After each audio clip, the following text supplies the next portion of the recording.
Jadi bisa kayak Mbak Santi 59.500 langsung dikurangi yang 14 juta, atau bisa kayak Mbak Triani laba 9 bulan. Jadi 9 dibagi 12 kalikan 59.500, itu ketemunya 44 juta. Nah itu 44 jutanya itu cuma dibagi untuk B sama C, tapi sekarang pernya per 5 kan, tinggal B sama C berarti 3/5 sama 2/5 dikalikan 44 juta, itu ketemu masing-masing laba untuk B sama untuk C. Nah dari situ yang di halaman 6.38 sudah tahu ya, untuk sekutu A cuma 7 juta, untuk sekutu B 31, untuk sekutu C 20 juta. Nah itu ditutup juga ikhtisar laba rugi pada modal masing-masing tadi berapa. Habis itu di sini kita mengeluarkan si modal A. Modal A kan soalnya sudah meninggal orangnya nih. Modal A ini 32 juta ketemu dari mana? Ada yang tahu?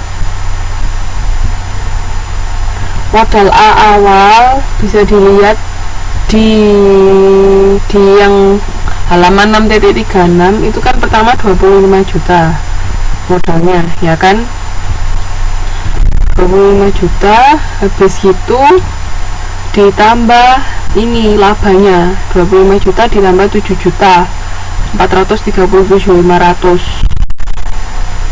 dari situ ketemunya kan 32 juta, itu modal A.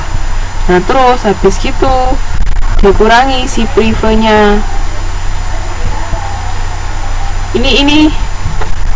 Ini bukan yang di perhitungan yang paling bawah, itu bukan 4.400.000 ya, tapi 7.400.000. ganti itu tuh salah. Jadi 25 juta ditambah 7.437, makanya ketemu 32 juta 437.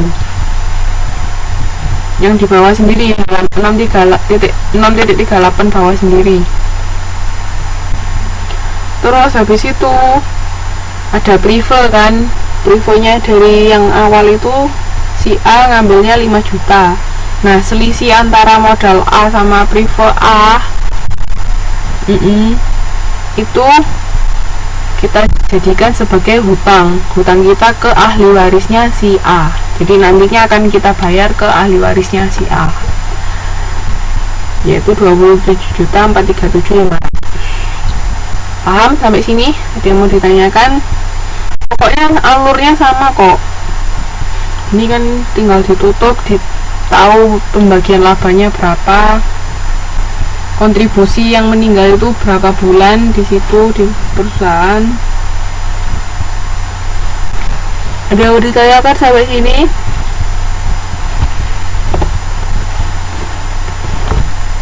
Mana?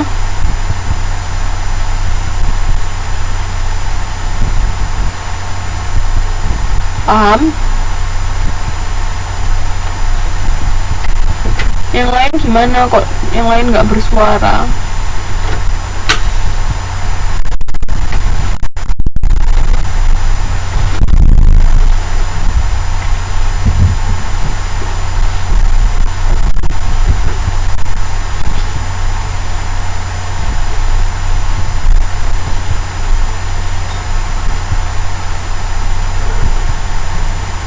Oke, kalau paham sekarang kita masuk ke likuidasi.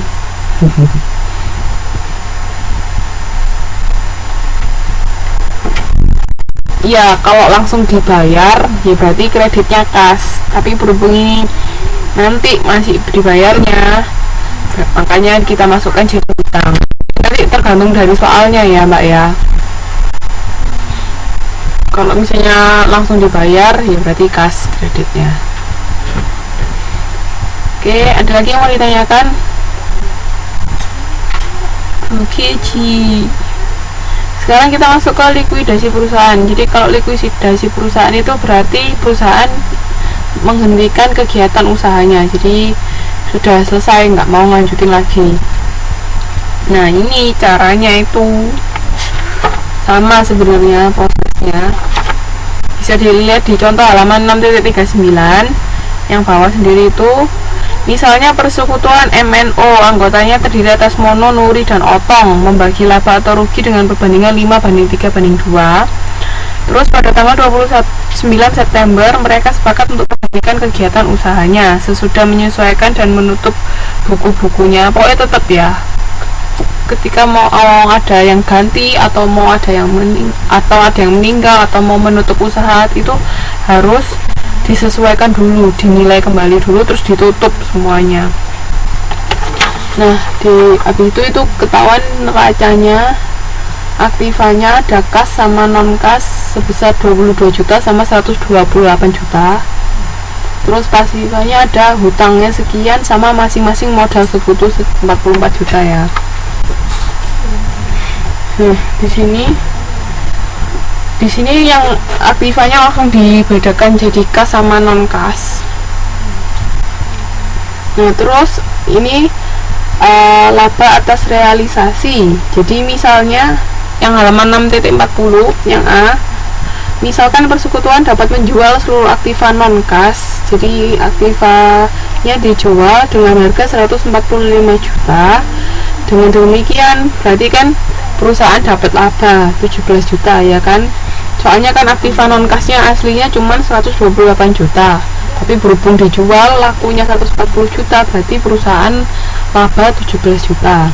Nah, laba ini akan dibagikan kepada sekutu dengan perbandingan 5:3:2.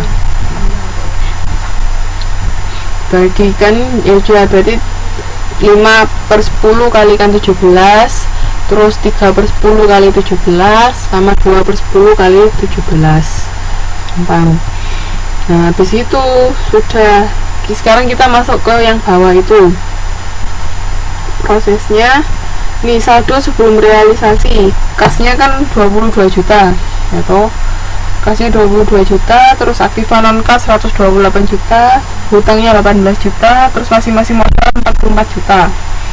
Nah, terus itu setelah realisasi, ini maksudnya setelah menjual aktiva non kas tadi, aktiva non kasnya berkurang 128 juta, jadi habis ya aktiva non kasnya. Habis itu kasnya bertambah 145 juta. Nah, selisihnya itu tadi masuk ke masing-masing sekutu dengan perbandingan masing-masing, kan selisihnya tadi 17 juta labanya kan. Nah, 17 juta itu masing-masing perbandingan 5:3:2 ke Mono, Nuri, sama Otong. Makanya si Mono bertambah 8.500, si Nuri bertambah 5.100, terus si Otong bertambah 3.400. Sampai sini paham? Terus di saldonya sesudah realisasi, kasnya bertambah, aktiva non kasnya hilang, habis, utangnya tetap, terus masing-masing modal sekutu bertambah karena tadi ada penambahan laba. Gimana? Sampai sini ada yang mau ditanyakan? Terus habis itu kan masih punya hutang. Ingat, kalau ada apa-apa, kalau perusahaan bangkrut, yang harus didahulukan yaitu hutang, karena hutang itu kewajiban perusahaan harus dibayar. Baru kalau misalnya ada sisa, baru dibagikan ke pemilik. Itu nanti sama juga ketika kita ada pemilik saham, pemegang saham, sama ada kreditor yang harus kita dahulukan ketika perusahaan kita bangkrut, yaitu membayar hutang kepada kreditor. Baru kalau ada sisa, si pemegang saham bisa dibagi. Jadi itu makanya utangnya kan masih ada 18.000. Nah, dibayar pakai uang kasnya. Jadi 167 itu dikurangi 18. Jadi saldo terakhir kasnya 149.000. Terus hutangnya habis. Nah, 149.000 itu dibagi ke masing-masing sekutu. Jadi sudah habis, nggak ada apa-apa tersisa. Terus tinggal dari transaksi itu tinggal dibikin jurnalnya, kasnya berapa, aktiva non kas, terus modalnya berapa, habis itu untuk membayar utang berapa. Itu kalau yang atas itu untuk membayar kasnya masuk itu ketika merealisasi menjual aktiva non kas ya. Jadi kita dapat kas bertambah 145 juta, terus aktiva non kasnya keluar 128 juta, terus masing-masing modal sekutu bertambah